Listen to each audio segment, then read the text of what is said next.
Hi everyone, with this video I wanted to talk about the new trailer for It Chapter 2, which just released today. To demonstrate how I actually feel about the trailer, I would like to sit down and dissect it. Having seen it once already, I want to watch it again, scene by scene, frame by frame, and dissect it, as I did with the Alien Ore short film, for instance. It's a short piece of footage, so I can stretch it out if I want to, and that's what I'm going to do here. So, without further ado, we have the trailer number 2 for Stephen King's It remake sequel. All right. Yes, can I help you? I used to live here. All right. So that opening shot, right off the bat, you have a doorway. Now, doorways in Gothic horror, or horror stories more generally, are sort of barriers. They not only prevent access to something, but they also prevent an ability to see through the door. There are exceptions to this. Say Sarah Connor, when she's trying to escape from the insane asylum, the door is glass, and she can see her attackers trying to get to her through the door that she just locked, and they're unlocking it with their own set of keys. But in this case, in the trailer, the wood is like that from the Overlook Hotel. It's solid, opaque wood. You can't see through it. And furthermore, when it opens just a crack, and there's a chain holding it in place so that it can't open further. And the woman on our side of the door is looking through into the room.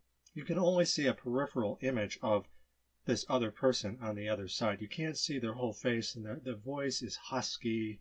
And even if the camera switches sides and tells it from that person's point of view, you still can't see the speaker. You can only hear their voice. You can only see them mostly off camera. Won't you come in? It's the least I can do.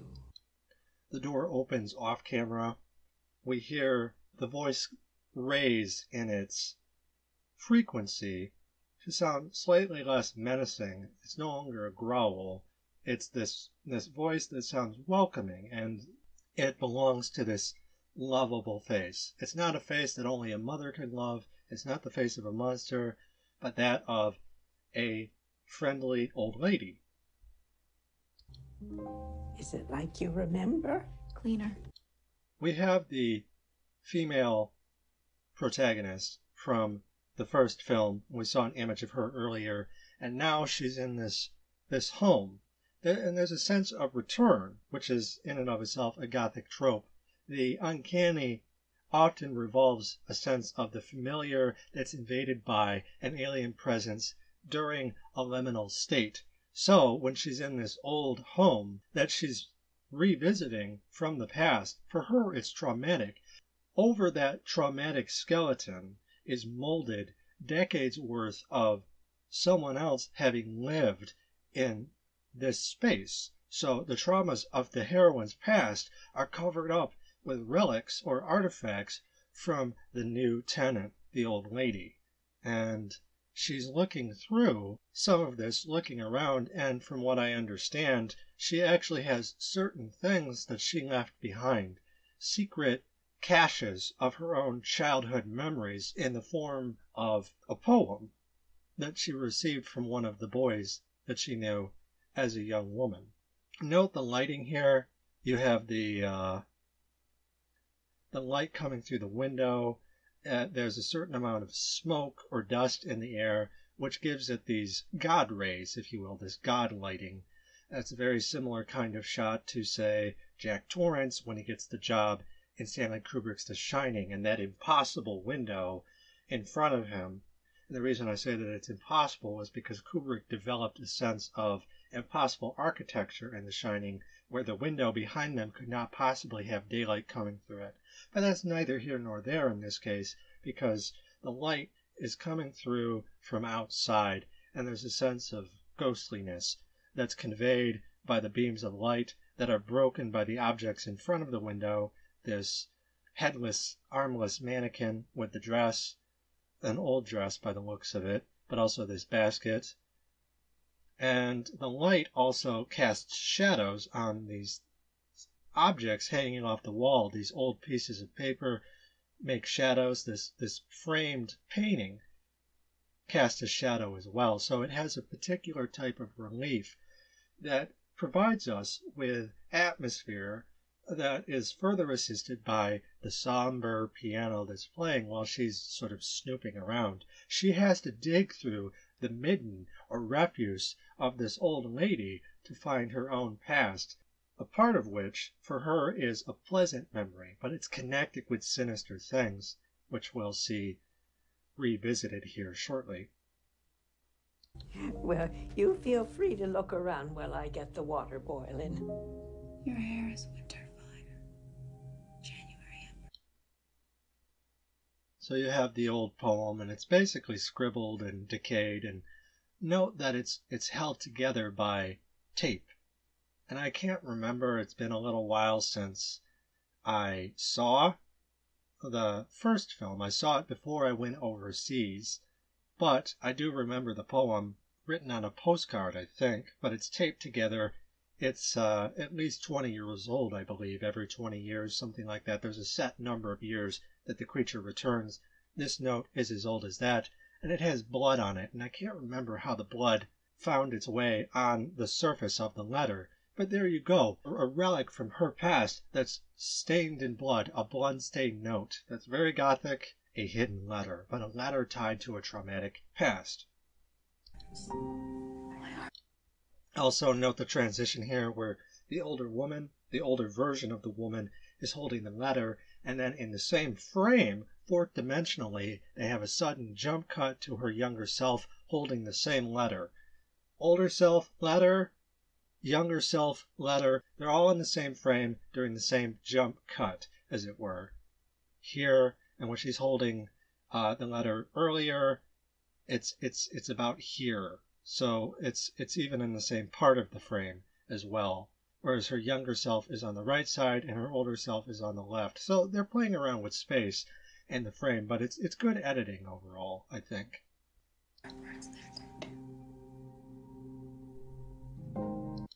But then, notice the cut here, another jump cut. Before she was on the left side, now she's on the right side like she was in the previous shot. Her younger self, she smiles in that shot, and here her older version smiles as well. Note her physical differences, not just her age, but her hair is less curly, it's less red. She has been straightened and faded by age. But she still smiles and she still holds up that image of that artifact of the young lover that she thinks of fondly even now. And it's expressed fourth dimensionally through this frame. Also very Gothic, fourth dimensional space. The Gothic chronotope, if you will. The trove of symbolic richness. The Gothic castle, which Bakhtin referred to as having castle narrative. These artifacts that you could pick up that have intimations of time, of the past, but also trauma.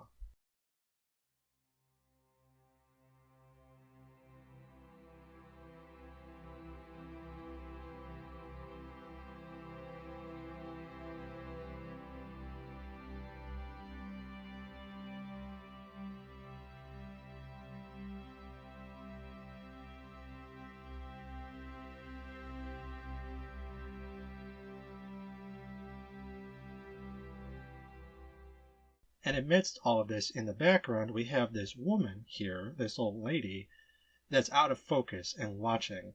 And the music is going to betray her silhouette, because at the moment she's ambiguous. She is merely a dark shape. So, as far as that goes, she's uncanny, not because she is familiar or alien, but really neither. You can't safely say what side of the fence this shape falls in, because you can't necessarily make out anything about her, and the only clue that we have is non-diegetic music. The score is playing during the trailer to let us know that something's wrong when the visuals sort of fall short.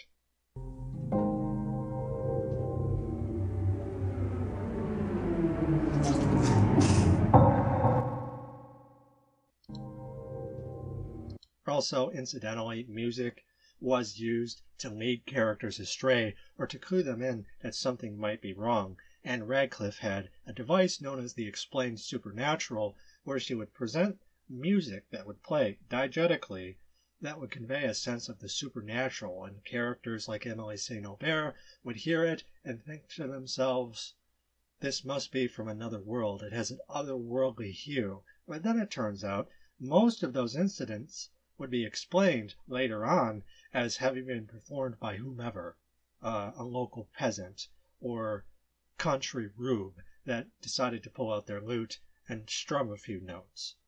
But there's always one or two incidents where that isn't the case, and obviously in cinema you have a disconnect musically where there is such a thing as non-diegetic music, because in a novel with a novelized voice you have the potential for a testimony, a witness testimony where I saw this or he or she saw this, and there's sort of a liquid quality to, say, the narrator and the voice of the character whose perspective the narrator is supplying. Jane Austen had a particular style known as free and direct discourse, where all of that would kind of bleed together in a very indistinct way.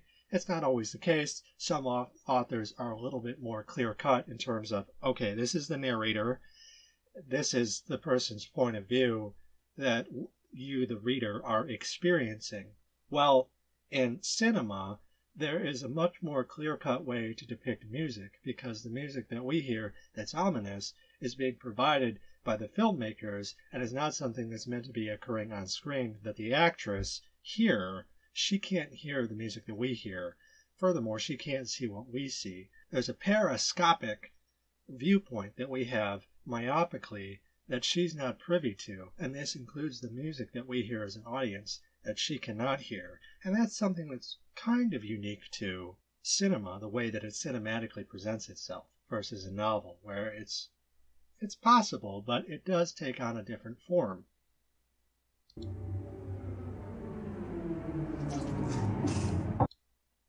Before that cut to black, you have the old lady who kind of walks away in this really weird kind of jerky motion, almost like if you put socks on a cat's feet and it's sort of jerking around trying to kick them off. It's very uncharacteristic of an old woman to walk like that. It's much more giddy and young. You might even say puckish or demonic in the case of Pennywise, whom we're expecting to appear at one point or another in this film. But at the moment, it would appear as though his vanguard is this seemingly harmless old lady, but even when we first meet her, before she presents herself visually, there's a growling voice that betrays what she actually is. And furthermore, this betrayal with that weird sort of jerky gait that she has off screen as the silhouette, it's a barrier. You're presented with all of these things, and Pennywise is behind all of them. He's not in front of us yet. Very Gothic. There's a curtain, if you will, and behind that is the terrifying presence, the dreaded evil, in Radcliffe's words. There you go. Thank you. Now some music. Here you have a sense of age with the record player, which is sort of bent or warped. The vinyl of the record sort of twists from age. But also you have the bugs on the ceiling. There's a sense of infestation that's provided through this visual metaphor, if you will. Except it's not just a visual metaphor, it's a part of the actual space itself. It's not purely symbolic, but a symbol that also signifies an actual menace that our heroine here has to deal with. I do apologize. It gets so very hot here this time of year. It's fine. Well, you feel like you could just about die.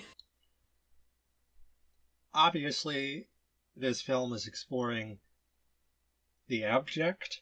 The abject is something Julia Kristeva wrote about, the process of abjection, or throwing off things that we're not comfortable with. And usually there's a sort of repository, either personified in the form of a monster or a space, and usually in a Gothic setting, those aren't discrete. They're not separate from each other. So the monster and the castle are constantly advertising the other.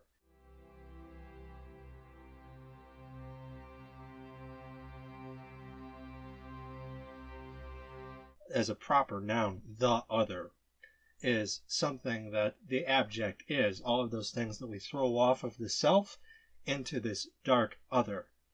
But in the Gothic, it often manifests liminally through things that we can't throw away.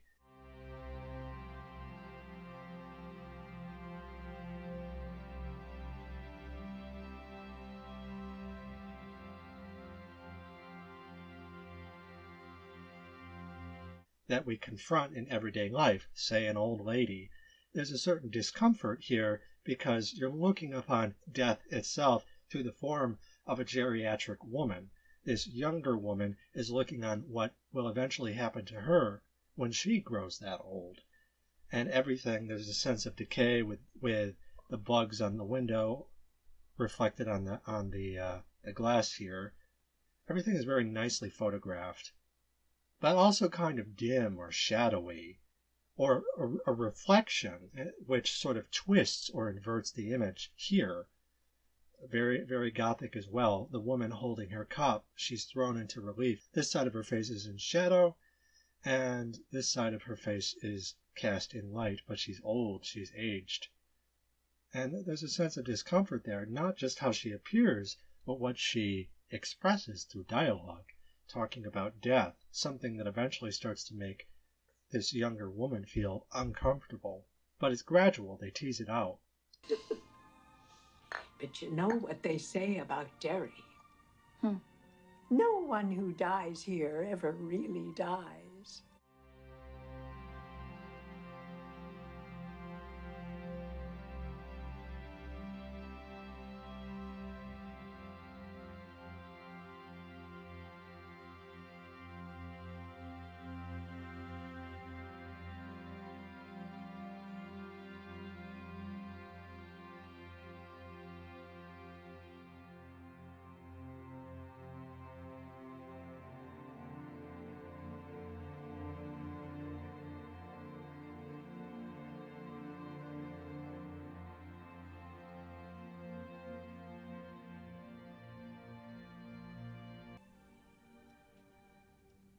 I love this. Just in terms of how she's frozen for a good 10 to 15 seconds. And here we have a close-up. Notice her grimace, where one of her eyes is slightly more scrunched up than the other. It's asymmetrical, but there's also detail, sort of an uncanny or abject level of detail. Her sweating skin, her hair, which is sort of clumped together and twisted at odd angles. Her clothes, which actually blend in the same floral pattern as the couch. There's a sense of age, but also sort of dementia, if you will, and you're sort of waiting for her to say or do something to break the suspense. Very similar to Halloween, where Michael Myers puts on the sheet of the ghost and pretends to be Bob, and the girl in the bed is waiting for him to respond, and he doesn't. Though in that case, Michael is hidden behind a sheet. In this case, the sheet is this woman, this shell, behind which we feel as though something sinister is intimated on the surface of her skin, but also the motives behind her eyes. So there's a great use of surface, but also implied depth through her doll-like stare. She's almost like these characters in these photographs here, just sort of lifeless. But tell me, Note that very sudden change, like the throwing of a switch. Without warning, she starts talking again as though nothing had happened. Except we have to sit through that, waiting for her to do that, and by the time she does, she doesn't notice anything, ostensibly, whereas we have effectively been tortured by this scene. how is it being back in Derry? It's good. Strange. Strange? Oh my. Again, the abject, note her sweating skin, the veins, but also this makeup, the rotting flesh. She's effectively a zombie, or there's a sense of putrefaction, of living death. Also, there's sort of a sexual kind of perversity to it. In Mary Shelley's Frankenstein, Victor Frankenstein has a nightmare where he is with his adopted sister, and he goes to kiss her, and she transforms into his mother before rotting before his eyes, the worms crawling in her eye sockets, things like that. So there's an incestual quality to the sexual attraction, but also a necromantic or necrophilic quality to what we're seeing here, where this rot is centered where cleavage should be between this old woman's breasts. Another sort of Gothic approach. Obviously, not all Gothic stories focus on this level of horror. This is horror, this isn't terror. But there are terrifying qualities to the surface imagery, because behind it there's something else that we don't know. There's still, our imagination is still working, and they work in tandem. Horror, terror, imagery, imagination, and they work back and forth in tandem. And here it's the same idea, but also thematically in terms of death and sexuality and age. All of that is bleeding together in this image that we see. I had some cookies in the oven before you came. Stay right there. I shouldn't impose. I'm gonna... No, I insist. Your photos are lovely, Miss Kirsch. Are these your family? The notion of the portrait and living portrait, or the gazing upon the miniature on the wall and seeing a history, that sort of tableau is very Gothic, the kind of castle narrative that Bakhtin is talking about, that's told through the feudal tyrant, the tyrannical history of a bloodline. And in this case, we find out that Pennywise isn't just some monster, but that he has his own sort of monstrous husbandry that is conveyed through these images on the wall. My father came to this country with $14 in his pocket. The old woman's father is ostensibly an immigrant, but also someone impoverished from the old world. Out of the old past comes a pauper, a nameless pauper for all intents and purposes, coming to Staten Island. Immigrants would have their identities taken away and supplied with an American name. Basically a mask behind which this old horror lurks. What did he do, Mrs. Kirsch? My father joined the circus. If anyone has ever read Catherine Dunn's Geek Love or Nightmare Alley before it, there is a sense of the carnivalesque, the notion of the carnival as a site for particular phenomena. Bakhtin even had his own sort of carnival chronotope told through the analyzing of Rabelais and his writings of the carnival.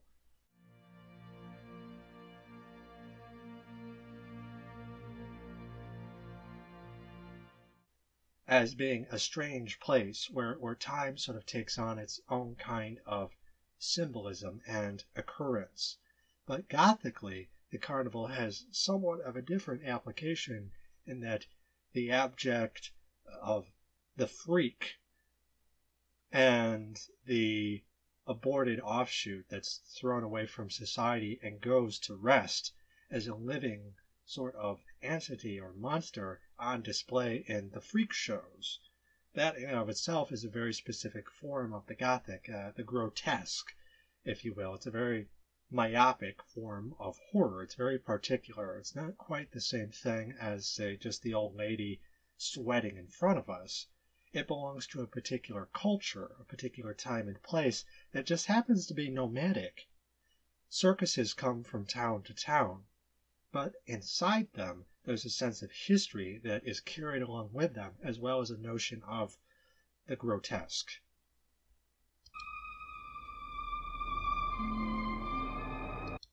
Notice how the woman here peeks around the corner, while she looks on completely aloof to the fact that she has someone looking around the corner, out of frame from the off-screen space, and you have this crescendo from the record playing that sort of implies that something is going to happen soon.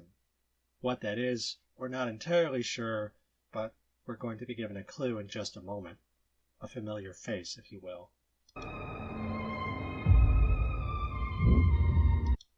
And here you go. Pennywise, right? The dancing clown, this sort of face, this old sort of sepia-toned photograph, the man in the pinstripe suit, kind of reminds me of Frank Baum when he wrote The Wizard of Oz. You have this old sort of Kansas traveler who's not really from where he says he is, and this individual here could have very well dropped in from Oz, or historically from the old country. Note, it's Bill Skarsgård with a toupee. As far as I can tell, he's balding. There's a certain amount of makeup to make him appear older than he actually is, but you can recognize his facial expression just the way that he wears his face. And there's a similarity here to this. Okay, and then you cut to this dark space, right? Note the wall is opaque, and through this negative space, you have the darkness of the kitchen, and through it struts the naked old woman. She is disrobed, moving nakedly across the floor. Note that sort of liquid gait that she has, that liquid silent gait. In The Italian, Anne Radcliffe described Schedoni as gliding across the floor like a specter, a ghost. His head doesn't sort of move up and down as he ambles. He just, like the grandmother, just sort of glides soundlessly across the floor like a ghost. And there's no sound here. Instead of hearing footsteps, we see a soundless, naked figure moving through the darkness and behind the wall again. So we glimpse it for a moment, only for it to be covered up. There's the horror of her abject nudity, if you will, followed by the imagining of what's going on, what's she doing behind this wall that we can't see through. I was always Daddy's little girl. Now note, she starts turning around before the old woman even speaks, implying that she had a feeling as though something was wrong, something was off. And you can even see that here with this pentagram hanging, but it's hanging upside down, but also at kind of an odd angle, if you will, a Dutch angle. It's just a little bit off. So despite the imagery on the surface of the image is, for all intents and purposes, innocuous, the image itself, the shape, is a little bit unsettling geometrically. What about you? Are you still his little girl, Beverly?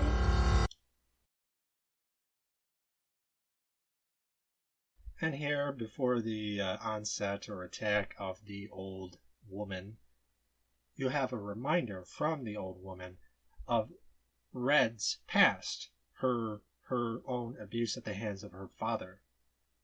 And Pennywise, in disguise, is talking about his father, assuming he actually has one and isn't lying. But there's a parallel between his history and her history with her own father. There's a connection, if you will. That bleeds together as well in this strange liminal space, this Gothic zone. Are you? I like that the black screen and the thudding footprints of the old woman coming closer. They get louder and louder. And they use the black screen to sort of mask the approaching onset that you can only imagine by hearing its footsteps. Very Gothic.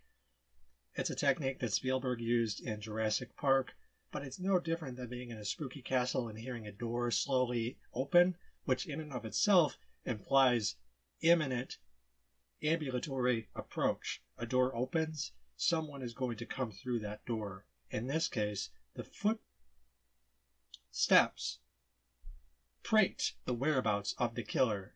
Macbeth, "O stones, prate not my whereabouts," to Duncan. The notion of the impending murderer's approach.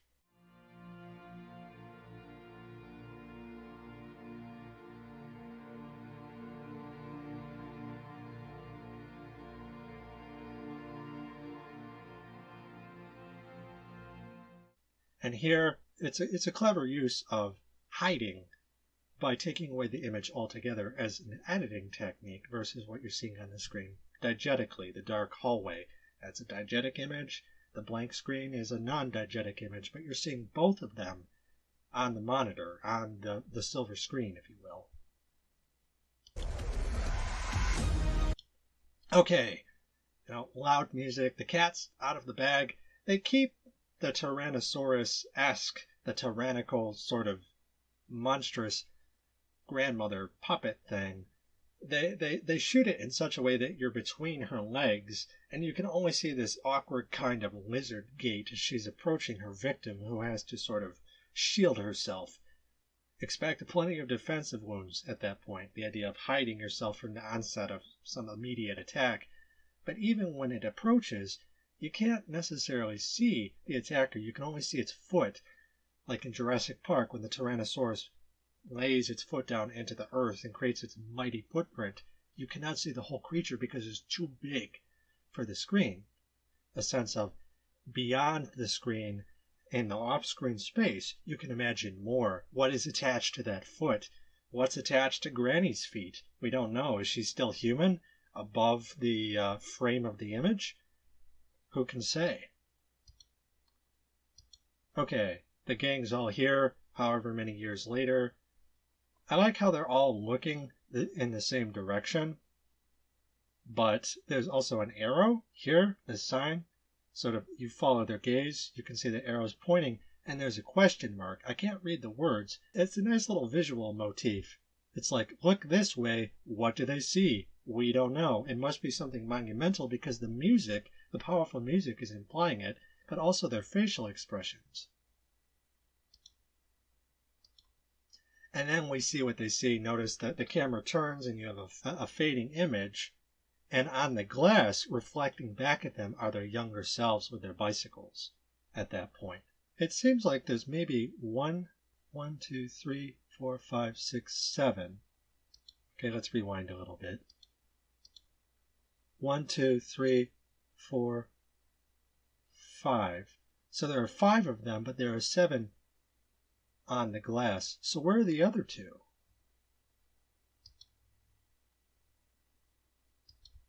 Okay, you have some jump cuts. Now there's 6 of them here, 6 adults. So I'm sensing that there's going to be a certain amount of tension. Certain people perhaps stick their heads in the sand. And as the story progresses, maybe there's a casualty or a fatality. But at the moment, it seems like most of them are alive, accounted for in any case. Notice the sense of age implied through, you have the building in the background here, sort of reaching down the street, but you have these leaves, these dead leaves, but also these leaves of paper. Wordsworth would refer to as dead leaves, that with this old sort of dead information on them.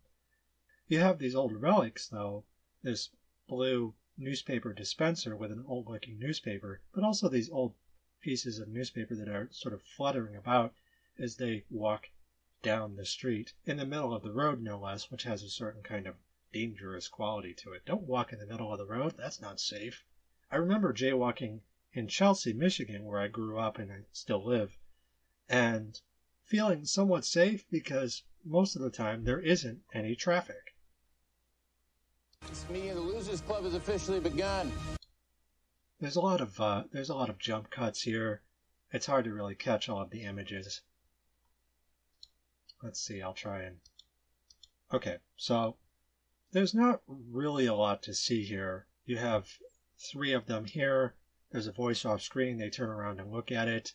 They appear to be in some type of restaurant, what I would call neutral territory. This isn't their home, per se, so it's a little bit more sterile. But even here you have an ominous glower from this lamp or this light overhead, or even the light of the aquarium. It's nicely photographed, but it's also neutral. It's a place for them to meet without having to worry about the creature attacking them, because the creature is a ghost. It only appears where trauma is buried. And this is a restaurant, so for all intents and purposes, there is no trauma. It's corporate. It's lifeless. Losers Club is... Okay, we turn around, and then we have 3 of them here. Boom, boom, boom. So again, there's 3, and then there's 3 on the other side. So what happened to the 7th person in the image? We don't know. And this club is them, the Losers Club, meeting together however many years later. Did one of them die? It's really hard to say at this point, and I can't remember the miniseries. I'm not sure if they're being faithful to it. I can't remember the book. It's been a long time. Okay, so this shot of Georgie. Note his face is hidden by shadows. You can only see his hands and the sailboat, but also his yellow slicker. And again, the negative space filled with darkness, implying a darkness that you can sort of see into, but it's opaque. And there's a little bit reaching out in the form of Georgie's body that we can recognize, but then there's an alien blackness and the aporia that comes with the familiar and the unfamiliar merging together as a sort of half void. He's also reaching for his older brother, who's looking down at that remembering, and the ghosts of the past, Georgie, are reaching forward to claim him, except in this case it may not be a memory, but an actual image behind which it lurks, ready to feast on him should he get nostalgic to the point of entering the void, going beyond. The void calls to him, but the void is essentially a puppet behind which the monster lurks. And he and it have a history, as it were. We can do this, but we have to stick together. Again, there's just sort of familial drama here. The group starting to fragment. Don't split up, right? It's the oldest mistake in the book. Don't split up. And why would they split up? Why is their unity even a source for contention here, pitted against this monstrous threat? Well, as we learn, the monster is seductive. It is a liar that mixes lies with truth to confuse, and not just narratively or dialogically, but in terms of the imagery it presents of the past. It can change the narrative of the past viewed in the present that leads people astray into the darkness, or it can then finish them off when they're by themselves. That predator feeds on the lone member of the prey group that branches off from the others, no longer having safety in numbers. Okay, rewind a little bit. You got them moving through the tunnel. It's sort of dark and alien. Note the rim lighting on his shoulder. And they're sort of walking through this dark, dirty tunnel and moving towards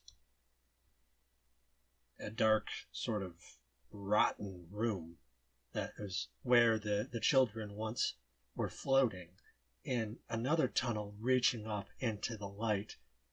Don't go into the light! Poltergeist, right? The light isn't always at the end of the tunnel in a way that is benign, and this light reaching down illuminates the sewer in a way that is almost spectral in nature. It kind of reminds me of the Dead City in Return of the King, where it has this sort of greenish glow to it that doesn't really look that friendly or safe.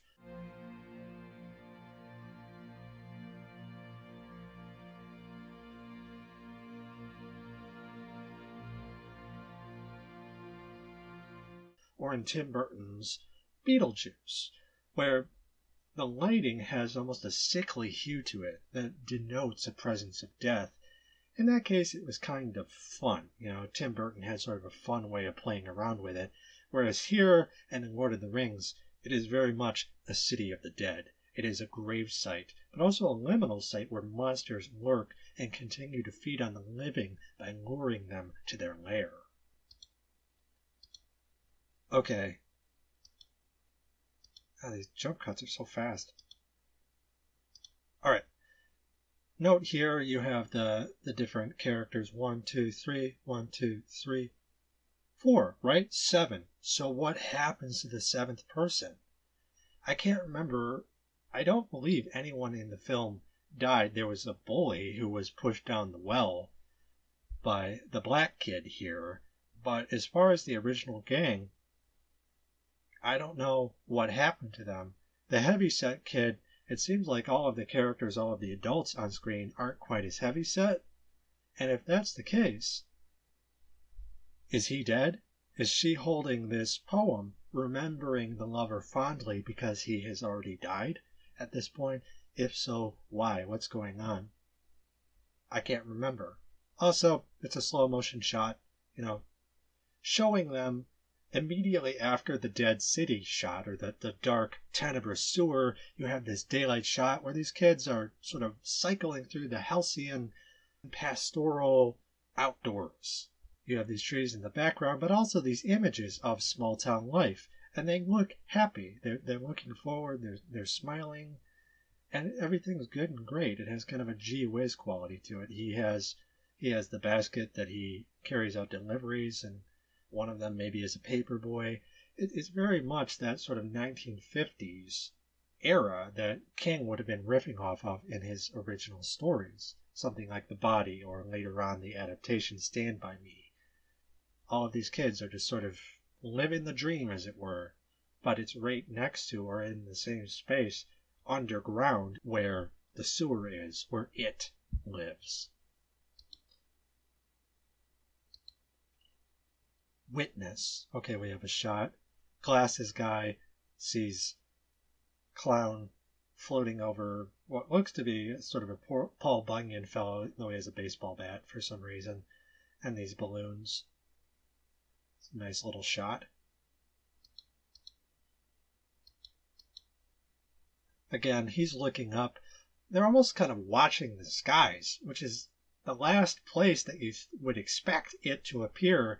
It almost has sort of an alien invasion quality to it, where he came from underground before, but now he's coming at them from a direction that they wouldn't expect. The sky. He's evolved. He can fly now. Note the scale, the reach of the balloons that are sort of reaching across the veranda. Actually, this looks like a bridge. It's kind of hard to tell. It's sort of a dark shot, but these balloons are sort of reaching under the bridge. Almost has sort of a biological look to it, like this is the vessel, the blood vessel, and then you have the blood cells that are moving through the circulatory system of Derry, the small town. But in this case, they're viral, they're perfidious, they're a virus in disguise. Okay, more jump cuts. Alright, sort of a jack-in-the-box here, where the angle at which he's jumping, he lands on this floor, but the sky is up here, so he's defying gravity while essentially being a jack-in-the-box. He's jumping out from this dark square. He's returned. This is a shot of him in the background, and the shot of him earlier with the balloons flying over the statue was also him in the background.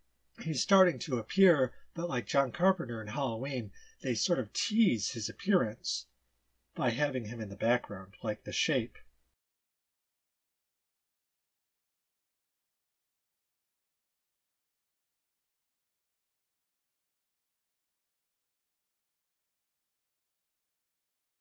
And then, okay, I'm not sure what's going on here. I think this is not the clown. This is someone who was affected by the clown, who sort of dons his guise and is going mad, almost pulling off his own face, kind of like that guy in Poltergeist. It's a very similar thing going on here. And I know some people weren't a fan of this, but the mask is something that you can wear. It's something that Michael wears. But in the Halloween remake, the Doctor wore the mask to experience the madness, or to try and imagine what that's like. Whereas this character has been possessed, his eyes have rolled into the back of his head. He's not himself, and wearing the mask of Pennywise, so to speak. It's a replica, the Gothic replica, the artifact that has been copied. He is doing it and experiencing a form of madness that is, in and of itself, Gothic. Note the old lamp in the background. He's surrounded by relics. He's in his own kind of chronotope, if you will. Is this the seventh individual? It's hard to say.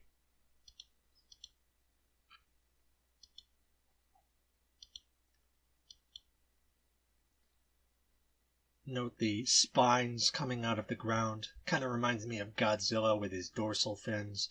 The green sort of tone. the characters with their flashlights, they're dwarfed by the scale of this thing. And it's almost like a frozen wave or some kind of primordial glacier. It's black ice, and it's just massive, and they're dwarfed by it in the same sense that the explorers in Alien were dwarfed by the Juggernaut, or in Prometheus, or Alien Covenant.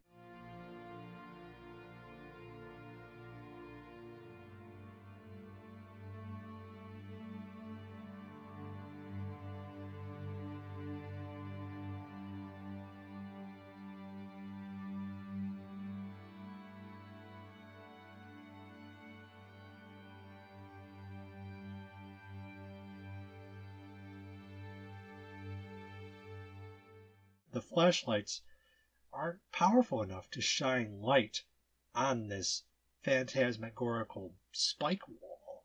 It's pretty cool. Also, it's phallic versus vaginal.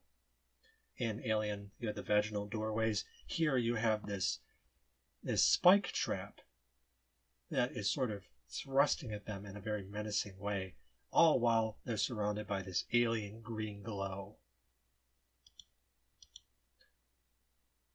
Then you have an establishing shot of the fair. Again, another symptom of small-town life. Note the clown in the background with its giant maw. Kind of reminds me of Romeo and Juliet, oh, maw of death.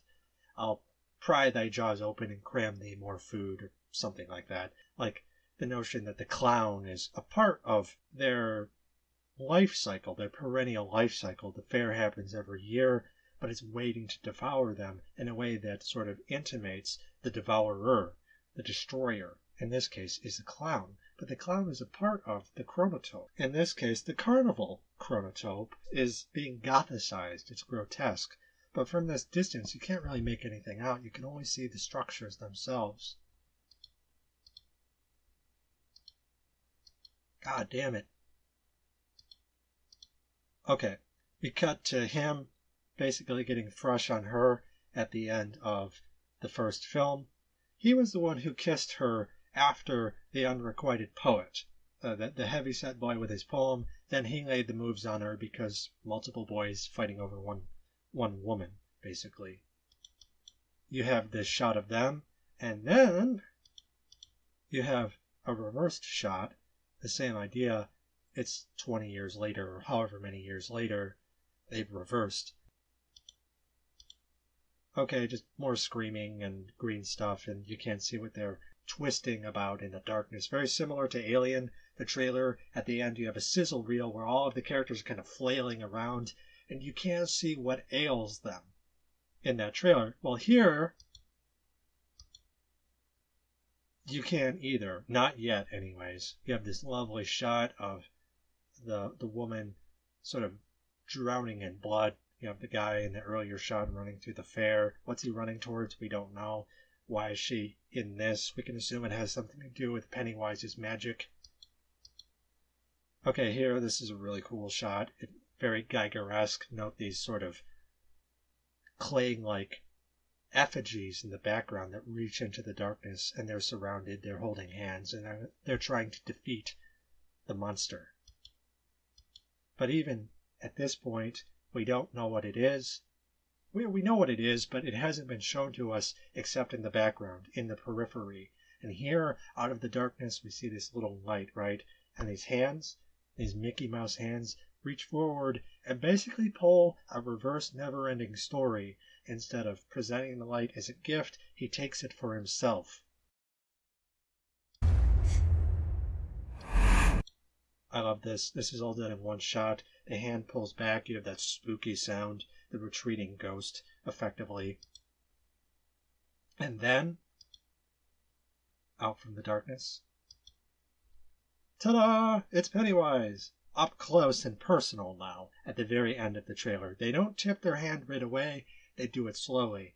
They hide him behind the darkness, behind the old woman, behind the town, behind all of his victims, all of these different things that they're showing, and at long last they pull the curtain aside. There he is. Hello. And we hear him talk, too. Cool stuff. This is the moment where we applaud. Holding in his hand, no less, this spark. The spark is kind of symbolic, but it's also just a photological device used to illuminate him in a way that's spooky, right? You hold the flashlight under your face to throw it in relief to give you an uncanny or sort of ghostly appearance. That's what's going on here, except he's already a clown, so it looks even more nightmarish, and he's completely surrounded by darkness. Okay, and then boom, they have the fanfare at the end. It Chapter 2. Ta-da, this is what you have to look forward to. So yeah, very gothic. I liked it very much, just in terms of what they have to offer. Granted, I'm a little bit biased, but is there really room for sort of stagnant bias when the gothic mode is perennial and you're constantly recycling the same ghost stories anyways, albeit through a different sort of zeitgeist each time? We're experiencing the nostalgia of the 80s, if you will, whereas when King wrote about it, it was the nostalgia of the 1950s, the past as an artifact for us to walk around inside. And here you have the same chronotope on screen, where the adult versions of these characters are yet again doing it while we look on. The nostalgia is continuing in a very gothic kind of way. So yeah, I like the trailer. It's good stuff. That's my reaction to It Chapter 2 Trailer 1. It's very different from your typical reaction video. I just wanted to be able to dissect it because I feel like that's a lot more illuminating than any type of theatrical response to just sitting down and watching the trailer in 3 minutes. I'd much rather take the extra time and go over the whole thing. If you guys like the video, like, share, and subscribe. If you want to get a hold of me, you can follow me on Twitter, which is on the screen above, and you can support my content on Patreon. All of my links will also be in the description below. Thanks for watching, guys, and until next time, take care.